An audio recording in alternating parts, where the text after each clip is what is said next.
Welcome back to Daytime, everyone. So many people think about picking up and living abroad, but very few actually follow through. Our next guest did it. Barry Frangipane moved his work and his wife to Italy to live out his dream. He's written a book about it called The Venice Experiment, and Barry joins us now to tell us all about it. Okay, first of all, this is something you had been thinking about, right, for a little while? Yes. And what was it that you finally said, okay, I'm doing it? Well, I was working from home, and one day I realized that my clients were all around the country. None of them were right here where I was, so it didn't really matter where home was. And I thought I could move my home somewhere else, and we've always dreamt of living in a foreign country, so why not up and move and try living somewhere else and just working from home and have home be in another country. Did you have to convince your wife, Debbie, of this, or was she on board from the get-go? From Venice? No, there was no convincing at all. It's her favorite city in the world, and she was up for it. What about the language barrier? I mean, were you concerned about that at all?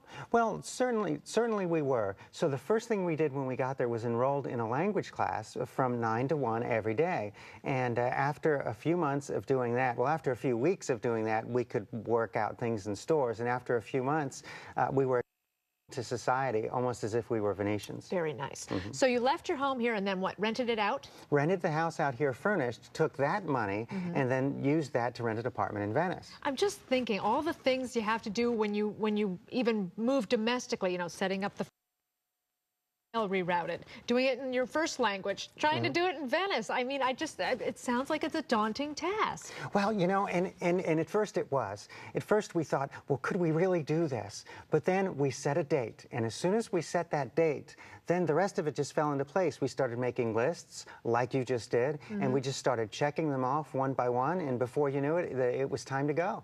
And what did you appreciate most out of living there?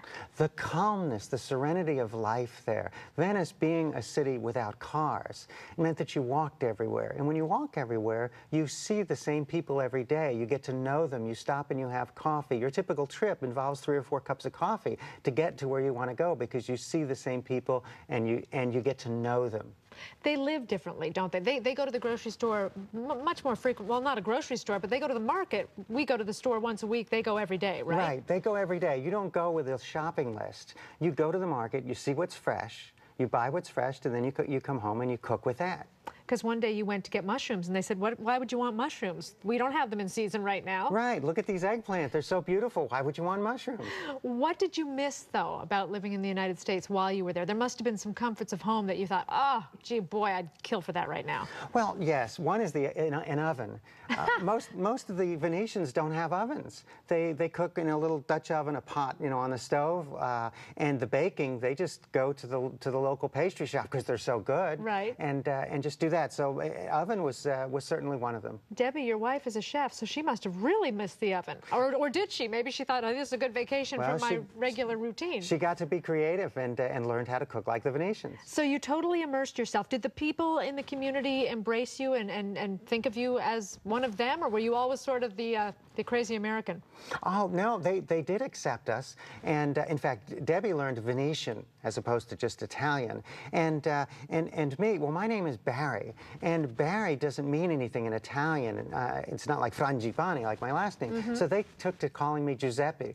And once I started referring to myself as Giuseppe, well, then I was just one of them. Now, this book is for anyone who not necessarily wants to move to Venice, but anyone who has a dream, right? Yes, ma'am. Well, what do you hope to accomplish with this, and what do you hope people take away from it? Well, I hope that they can see that living your dreams really isn't that difficult. You've just got to set your mind on what that dream is and set a date. That was the most important thing. Once you set the date, then you will find yourself one by one removing the obstacles and living your dreams. So you say don't wait for retirement. Oh, absolutely not. Do it now while you're still healthy. It's lucky for you because you had a job that you could pick up and go and do from anywhere. So that is a factor. Well, that's true, but I see people, the lady across the street from me, she's a customer service representative at a big box store, but she does it from home on the phone. She could do that job just as well from Venice as she could from home. And since we sold our cars before we left, we had no car payments, no maintenance, and we saved money. The Venice Experiment. It's a fun read. Barry Frangipane, thank you very much. We'll be right back with more Daytime.